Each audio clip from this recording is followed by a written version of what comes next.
Hello everyone, I'm Stone. I've been playing Erhu for over 20 years. Today I'm going to show you some tips of how to hold your bow properly. As you can see, this is a typical Chinese Erhu, and this is the bow.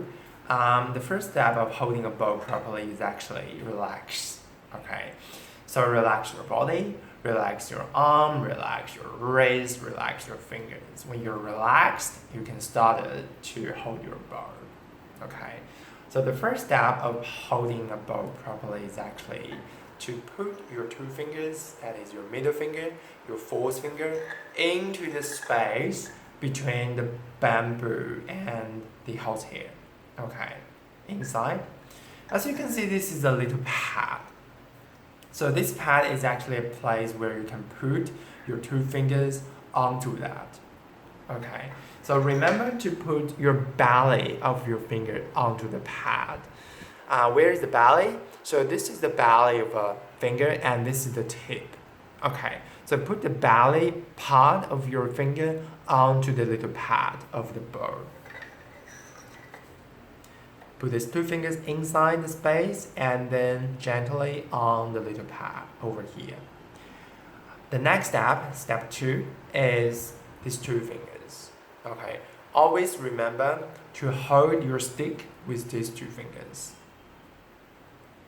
Hold it with these two fingers. Always holding your bow. Control your bow with your your index finger and your thumb. Okay, so step 3 is actually you can start to bow. We normally will start with the outer string, which is actually easier. Okay, so give a little bit strength about the outer side, about your outer string to rub the string. So the Erhu is different from violin. So although a lot of people call Erhu Chinese violin, which is something I really disagree, it's different. Okay, they're totally different.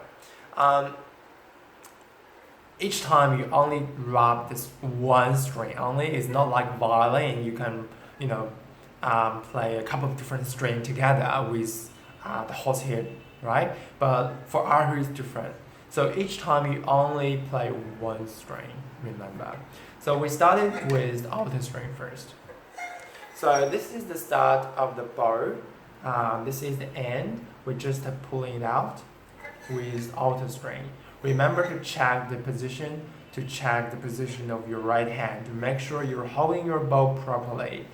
These two fingers inside on the pad and these two fingers holding the bow properly.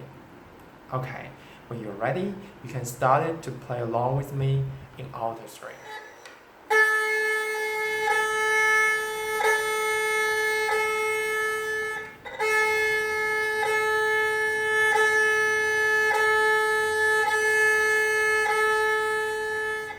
Okay, another mistake students will always make is actually, so they're not keeping the bow down on the sound box. Okay, they're flying up somewhere, which is actually wrong. You see, the sound will be so weird.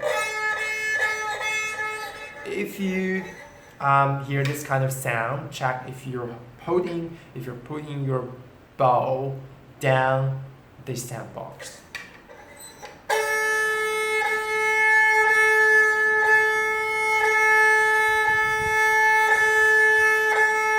So this is good habit for beginners. When you start a bow, you must use the entire bow, not only part of that. Okay, this is the good habit.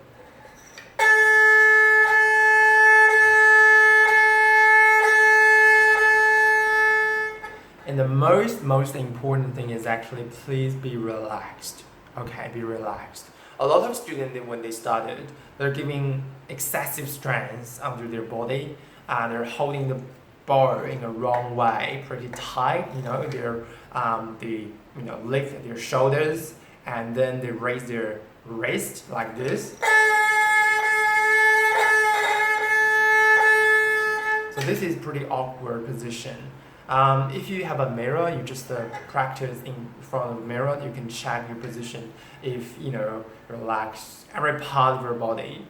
Okay, and the next thing I want to share with you is actually a student sometimes they're not holding the bow firmly, so it's pretty loose, especially the thumb and index finger.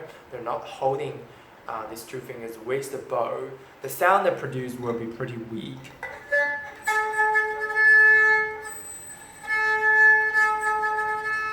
This is actually pretty wrong, okay? So remember, always hold the bow with these two fingers, your index finger and thumb, firmly.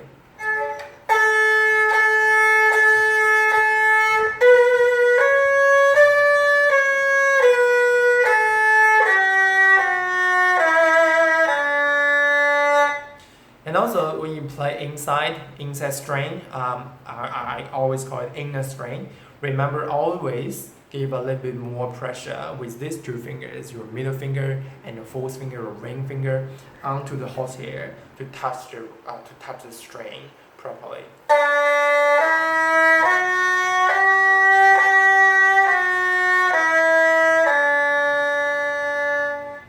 Okay, the students, they're always focusing too much on their left hand, their fingering techniques, because they are keen to learn the vibrato, to learn the slur, to learn different kind of fingering techniques. They thought they're more important than actually the right hand techniques. I think this is something really, really wrong idea. For me, playing erhu is more like building a house. The foundation is actually the first step. If your foundation is weak, is not solid, I don't think your house is good. No matter how you decorate the house, one day it will fall down. This is a good metaphor for you guys to start it. So always check if you're holding the bow properly. And also I suggest my students to practice at least 10 minutes every day. When they have 1 hour time to practice erhu every day, I suggest at least 10 minutes or probably 15 minutes to play the long bow. Only with the bow, without any fingers on to the string. In this way, you can totally focus on your right hand to be aware of any problems you may have, or if you're holding this naturally or properly, okay? So remember, at least 10 minutes every day playing with the long bow techniques.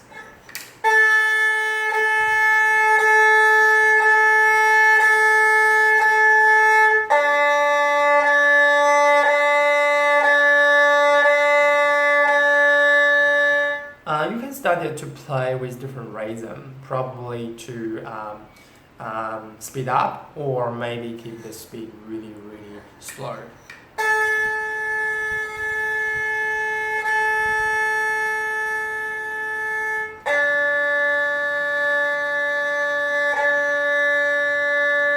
You can also count. For instance, you can play with one bow or one stroke with 4 beats. 1, 2, 3, 4. 1, 2, 3, 4. Alto string. 1, 2, 3, 4. 1, 2, 3, 4. When you're getting used to holding the bow properly, you can speed up. 1, 2, 1, 2, 1, 2, 1, 2, 1, 2, 1, 2. And also remember your wrist should have some tension as well. Don't do this loose wrist, okay? So give some tension around your wrist area, so make sure the sound you produce is really, really solid. But the most important thing I must emphasize it again is please be relaxed. Relax your body, okay? Please check your body every 5 minutes to make sure it's totally relaxed. Otherwise, you will be getting tired really easily. I will keep posting videos about how to play erhu, including other tips of how to hold the bow properly. I hope you like it, and we'll see you next time.